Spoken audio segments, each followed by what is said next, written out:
Hi, how are you? I am well. Thanks for visiting.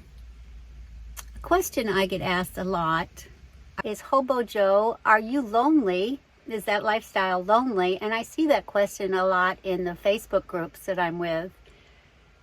It seems to be a concern right behind safety, actually.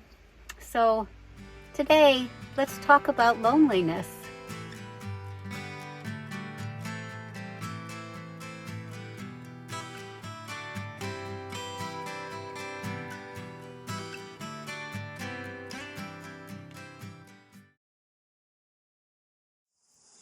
One of the things I realized that there are so many people sitting in their homes that are just overcome with loneliness. So it's no more lonely out here than it was in your sticks and bricks. In fact, it may be actually less lonely because we have more chance of meeting other like-minded folk when we're out here. I just got to where I couldn't sit on my couch any longer and just watch the same old boring TV shows over and over and just feel overwhelmed with boredom and loneliness. Another thing I thought about is there's a lot of people in long-term relationships that are lonely. I'm a glass half full kind of gal. So the fact that I'm alone gives me so much freedom. I don't have to compromise with anybody. You know, if my partner wants to go see the Pacific Ocean, but I want to go to Maine, I turn the key and I head to Maine.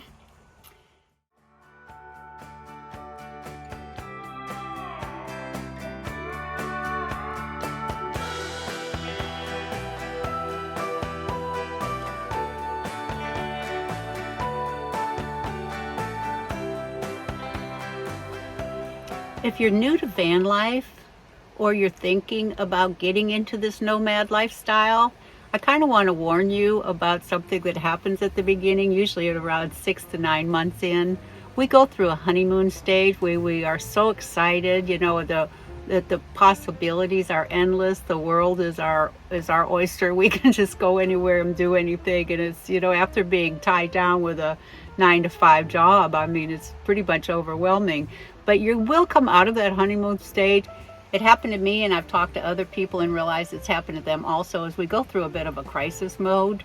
And I have done a complete video on that. It's called Caution, Watch Out for This, and I'll link it at the end if you'd like to go see that. And that's where all of a sudden the difficulties of this lifestyle are starting to overcome the excitement, the honeymoon phase. And it seems like you get almost overwhelmed by the different decisions you have to make, the constantly moving. Where am I going to sleep? How am I going to get water? How am I going to shower? How can I go to the bathroom? I mean, it's just, the list goes on and on. Do I want a refrigerator? If I do, how do I do power for it? And it almost feels like it's just overwhelming. And a lot of people give up in this stage right now, in the crisis stage. If you know it's coming, when it shows up, just smile and go about your business. Say, I know what this is, you know. But if you get through that, you come back up into an adaptation stage, and that's where you really get used to being out here. You've figured out how to do things. You've settled into the lifestyle.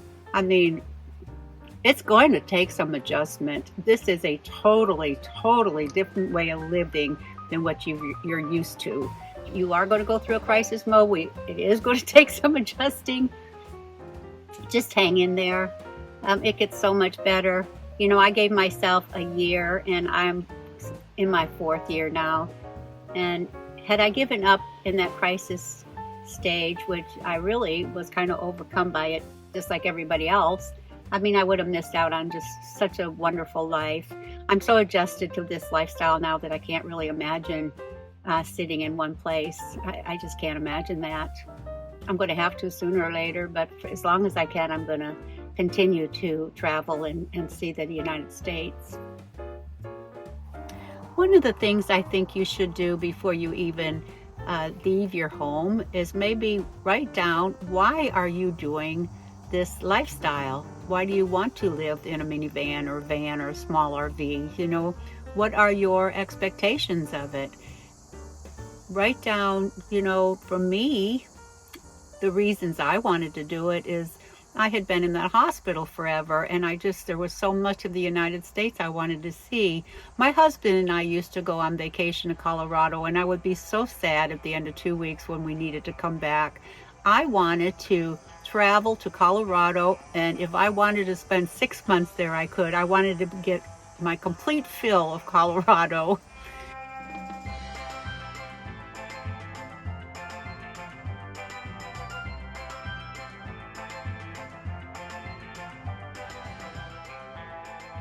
Because of all the sights that you see along here.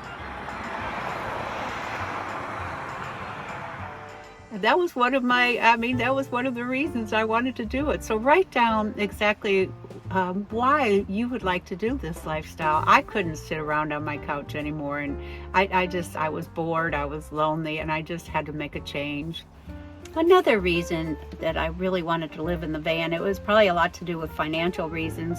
I couldn't see how I could either drive or fly to a destination, get a hotel room, get a rental car, pay for my meals every single day. And I thought, I'm not going to be able to afford to actually go and see the United States, because I wanted to see from the Pacific Ocean all the way over to Maine. I just wanted to see it all down along the Gulf Coast, all through the middle, Montana and Idaho, Utah I'd never been to.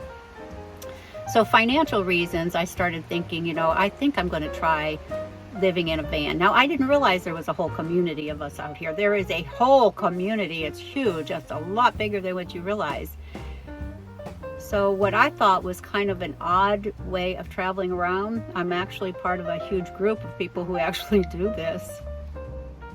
Just know that actually is a stage we go through. It's pretty normal. I went through it, and I'm so glad I didn't quit at that point. I've made friends. You know where you like to sleep. You've got your solar all figured out, and you're back on track of seeing the sights that you want to see, and you're more relaxed into the lifestyle. So just give yourself time to adjust to it. If you wake up one morning and it's just like, man, I feel lonely today, I think the best thing to do is just get out of your vehicle, take a good brisk walk, a nice hike, or go see something that's close by of interest to you. Maybe even settle in that day and just read a good book. But basically, do not allow yourself to sit around and wallow in it. Go out and get something done. Sometimes it's just you've been sitting at a place too long and you're actually bored. So you might want to turn the key and go off to the next interesting location. Another thing I want to talk to you about too is sometimes you have to create your own opportunities. When I was dispersed camping outside of Santa Fe, New Mexico, there was a lady there who actually came around and invited all of us to come to her campsite in the morning for coffee. So about 4 or 5 of us would go in the morning, have coffee, maybe donuts or something. It was really, really quite great way to start the day. And then we would all say, who's going into Santa Fe, who's staying out here, who's moving on, where are you headed? It was just great camaraderie. And we even got to where we would be going over there and having a campfire at night. So I want to thank my friend there. She's still really special to me. If she's just a couple hours away, I'll go out of my way and go spend a little bit of time with her and her little dog. Hi, Arizona. But yeah, create your opportunities sometimes. I'd like to go into a campground, and the first thing I do is I go out and walk around the campground and I say hi to different people. And you'll notice people that are just say hi back, and other people will say, hey, how are you? How you doing? And so you'll know that there's really some friendly people around you, and that's always a chance to get to know somebody a little bit better. I parked outside a Cracker Barrel one night, and I saw a van there that had New York plates on it. I didn't know if it was a man or a woman or a couple inside, so I slept next to that van, in my van, and in the morning a girl got out about my age, and we ended up camping together and ended up being pretty good friends out here. So there's a lot of different ways of meeting people, and the meetup at Quartzsite, there's so many of us out there, and that's a great way to meet some more people. So there's so many ways of meeting people out here. I got to talking to a couple in the Cracker Barrel parking lot one morning outside of New Orleans. She had her side door open, and I came up and I said, oh, it looks so nice in there. I said, I live in my van too. And I said, do you travel a lot in your van? And so that opened up the whole conversation there. And you know, it's just so easy to meet people out here on the road. I think it's a lot easier than if you are in your home, because it's like you can't just walk up to a stranger and start talking to them. But you can in this life. If they're in a van, or if they're in a minivan and they look like they're on the road, they probably want to talk to somebody too. So I hope this has helped you maybe think about some solutions before you leave. Maybe look up some different websites. Look up the cheap RV living, and you'll see Bob Wells's and see the caravans. Get you an app that'll show you dispersed camping and things. I did a video on some apps that I use on the road. And I also am going to leave that video that says caution, watch out for this, because you will hit that crisis period most likely in the first 6 to 9 months, and it just kind of talks a little bit about that. And like I said, forewarned is forearmed, so when it hits, just say, Hobo Joe talked about this.